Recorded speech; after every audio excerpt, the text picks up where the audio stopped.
Welcome back to Redneck's Dirty Hands. I'm Pete. We've got the co-op kid Connor back, and today we're digging for treasure. We've had a lot of snow. The Raptor's buried right there, and then over there is my two Enticers, and they just look like mounds of snow. So yeah, I think we're gonna dig them out. We got Family Day coming up here in Ontario. Pleasant Point's going to be doing the radar runs, and it's a good event. They got a barbecue going, good time for us and the kids and all that. So we want to get the Raptor and the Enticer and all our stuff out there and meet everybody. So there you go, Connor. I got other stuff to do.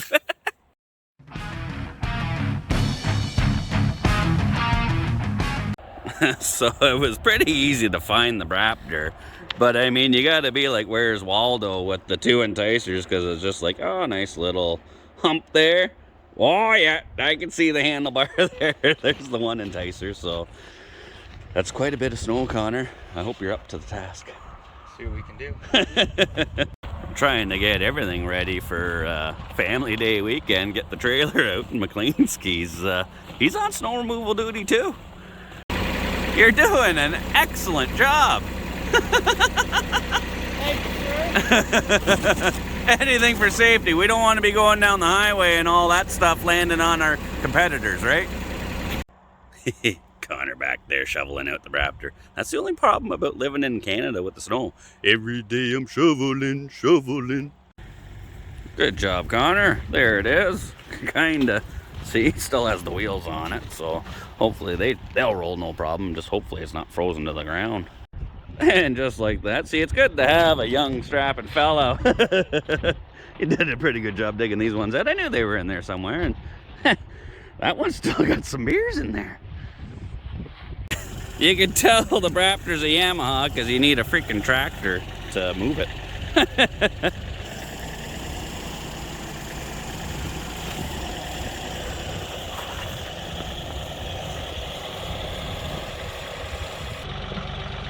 Yeah.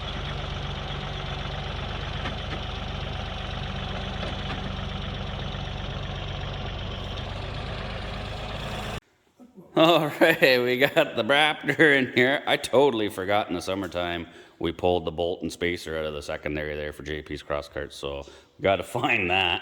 Let the thaw out, but yeah, I'm not too sure. The clutch on this one, yeah, that don't move.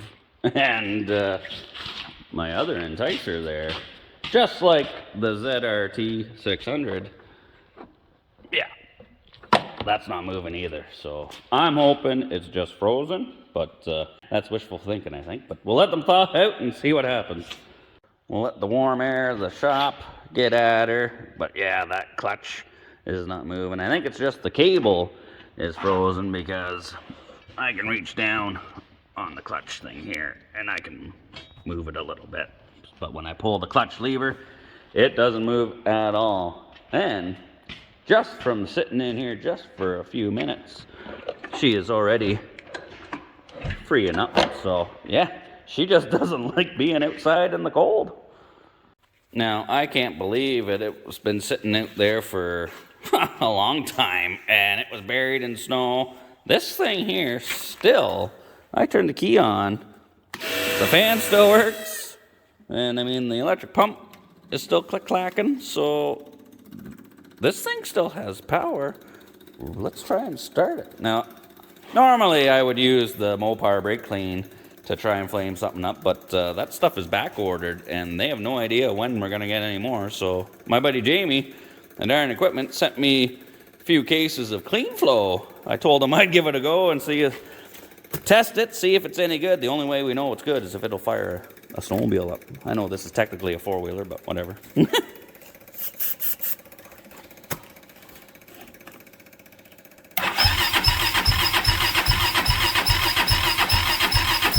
Survey says, oh, ignition was off. Hold on.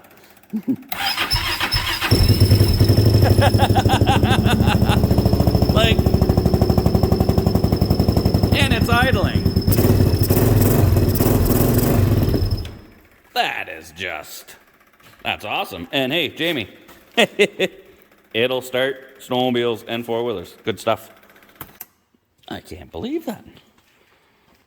Well, and that's the beauty, the difference between 4 strokes versus 2 strokes. I mean, a little bit of clean flow in the carburetor, she's good to go, so that carburetor is clean and ready. 2 strokes are a little more finicky than that.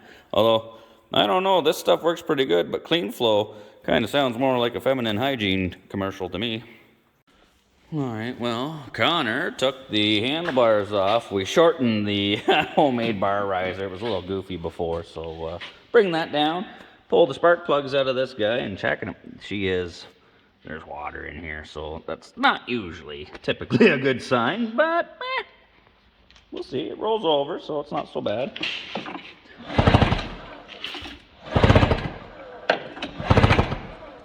She should live to ride another day. We do, however, have to change the fuel lines. They are rock hard, like, yeah, that's not good. So I don't have any of that. All I have is the regular, I think it's from Gates, the automotive black, nylon, neoprene, whatever this is. So yeah, we'll just cut 2 lengths of that, put that on from the fuel pump up for the carbs. We'll get those carbs cleaned and see if this one sparks to life. I pulled the spark plugs out of her from last time it ran, and it looks like it was running pretty good, And I can't believe it. Like, this is a hodgepodge. It shouldn't really exist. I did everything wrong. It's got such high compression. Maybe I'll put the compression gauge on her just to see if it's still where it should be. All right, so I got the compression tester hooked up to her, and don't need to hold the throttle wide open because she's got no carburetors on her. So give her about 5 tugs.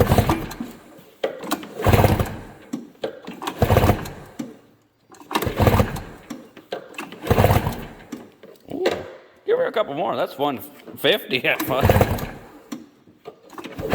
Oh, keep her going. It's still building. Oh yeah, I think she topped out there. That's like 190. That's way more than that fella. Okay, let's try the other side. 1, 2, Oh, come on. Holy Jesus. Yeah.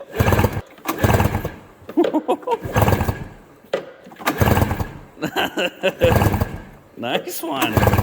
All right, I think that's gonna do her. Yeah, the same 190. You hit the 150 around 5, and then, yeah, this thing's topping out around 190. Yeah, like that Skidoo, one side was 140 on it, the other side was 150 after a bunch of tugs on that. This one here, 150 and 5 pulls and, a few extra, 190. That's pretty good as far as I'm concerned for an old fan-cooled phaser motor. That's why she's got a little bit of extra jam to her, but I'll let you in on a little secret. The only reason it's that high is because I milled the heads on that thing in the mill here in the shop, and all I did was I just kept setting the head back on the engine, rolling the motor over, and I just kept milling it until the piston just tapped, and then I threw a head gasket in it. So yeah, I'm probably exceeding the limits of what's going on here, but hey, why not? Now, with that kind of compression, I can really only run the high-octane good fuel, because regular pump gas I don't think is going to survive in that engine. Well, the gas would, the engine wouldn't. She'd be grenaded in no time. So the good Klotz premix oil and the Klotz race fuel, that's all she's going to be running on this season. Now, the BRAAPTOR, on the other hand, we got to do a few things. The battery is stone dead in that, so yeah, we got to swap that out. We called up Napa. They sent us up a replacement, so that's no problem. I thought when I was building this thing, I was like, searching around local speed shops and all that, for a good fuel sending unit, something for racing and all that, have a fuel cell. They were like $400. So I was like, being frugal, I was like, go on Amazon. Found that one for $150. It had the foam core in there, had all the fittings. It's got the gauge sending unit, all that. I was like, score, how can you go wrong? Yeah, if you notice, I got Gorilla Tape on there because anytime it rained or if there was snow on top of there, it would just leak right through the top and like 5 times last season I had to drain the water out of the fuel on this thing. And everybody knows water is no good inside a motor. So, yeah, we're going to have to drain that all out and figure out what I'm going to do with that. But other than that, we'll put the battery in it. We'll get that drained and see if it'll spark up too. So far, the beer wagon is up and running-ish. So we'll get the carburetors back on that one. It hopefully should be running. Still got great compression. And then, yeah, we might win. Then we just got to put the skis on her. So, we did a quick clean on the carburetors. Got everything back together. It's not seized. She's tight to pull over, but she ain't seized. So, I think a little bit of help of this stuff. These phasers are great. They got this boost tube or balance chamber or whatever it is. Just pull that out. Give her a little sniff. Put her back in. Okay, let's fire in the hole.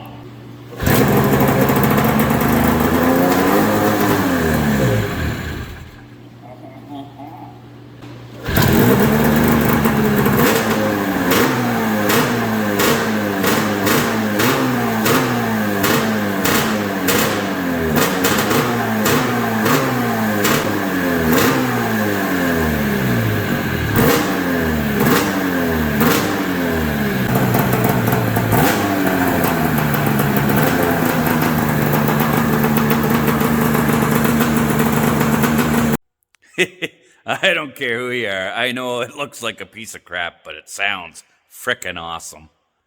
Because this has the 4-wheeler motor in it, I always forget when I get on it to see. Well, I forget how to shift it. I forget if one's up or down or whatever, so I just put that on for myself. One up, rest her down. There you go. As for this clutch cable, I picked up one of these cable luber things. So all you do, it's got a rubber insert in there. You just slip it over top of the cable, clamp it down, and then it's got this little port that you use your super straw on your can of penetrating oil. You just stick it in there and it forces the oil down into the cable. So hopefully we can lube this up. Today, I think we're watching an episode of Dr. Phil. We're about to have a breakthrough here. So yeah, notice how I'm reusing one here, leaving that one taped to the can. In case somebody loses that one on me, I'll know where one is. I freaking hate when people lose that. Okay, so you just stick that straw right in that hole. Give her the beans, fill her up. Oh yeah, that's pushing her right through. Oh, I can actually hear it coming through. I don't know if you'll be able to see. There you go, you see that? She's coming right out the other end. That's a good thing. And just like that, oh yeah, we got clutch action back. Nice one.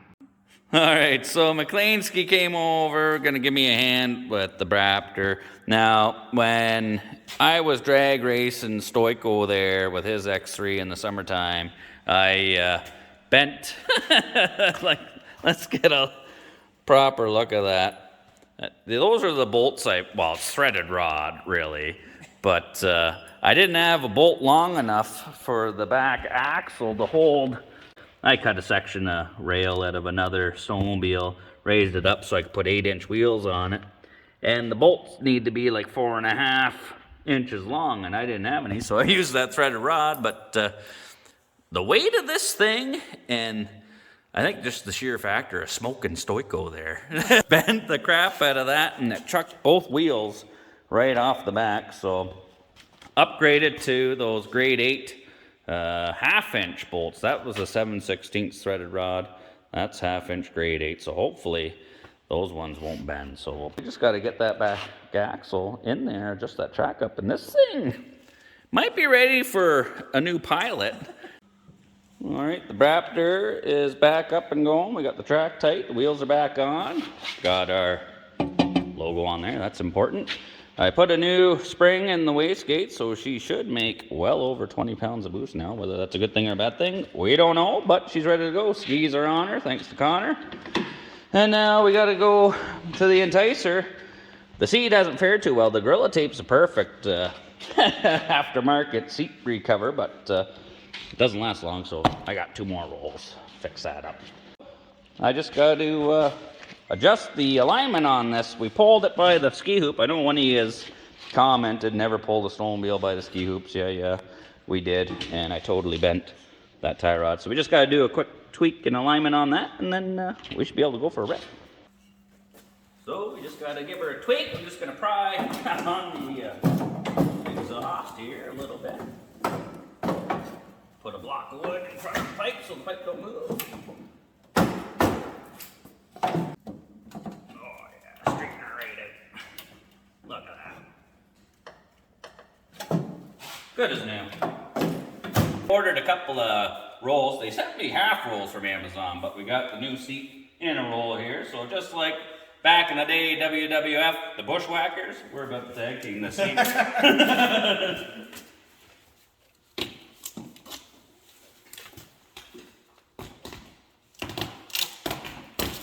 Nice and tight. Oh, yeah. Really like it, eh? Billy going to town, smoothing out all the wrinkles in the Gorilla Tape. That there's gonna be best seat in the house. Almost forgot, Billy's gonna fix up the seat on the big block Enticer too. Billy's finishing up the seat, and we're gonna go over to McLean Skis, give the Enticers and the BRAAPTOR a test run. We need to refuel. Stick them in there, buddy. Yeah. That's right. Perfect. She's all fueled. Oh yeah, seat's looking new and she's all fueled up. She's running on all cylinders. Oh, wait. No, I need one. No, we're missing on one now. If the day's gonna go like this, we're gonna be down a lot of cylinders.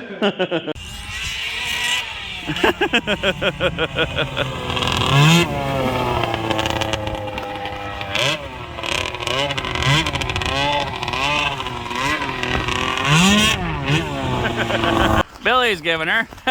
We got the beer wagons out here chilling, and McLean Ski's gonna try the BRAAPTOR out. Hopefully, we don't have any issues. Let's get this fleet going for Family Day. All right, here comes McLean Ski, gonna try the BRAAPTOR.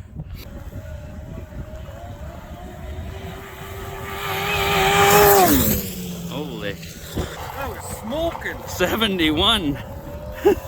Well, he's faster than the Skidoo was. All right, now Billy's gonna try the little Enticer.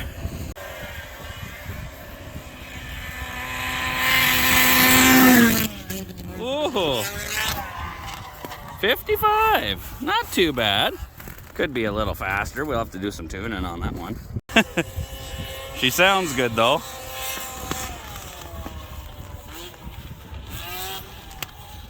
I think McLean Ski's gonna come again on the BRAAPTOR. Oh!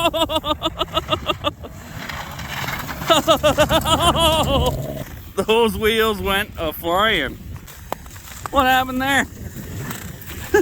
You held her right to the bar, didn't you? It bottomed out, yeah. Off the bump, right? Well, she took a hard hit. It didn't bend the bolt, but there's the bearing for the wheel. It just chucked both wheels out of there. So, unfortunately, this seems to be a pretty serious design flaw here. I'm going to have to rethink and figure out what we're going to do. When it chucked those wheels off, the track clips were just gouging the back of those rails. That's not good. You know, I could have put 4 wheels across here, but because I modified the rails, lifted the height of the axle up to fit the 8-inch wheels. Problem is the 8-inch wheels back in there don't fit.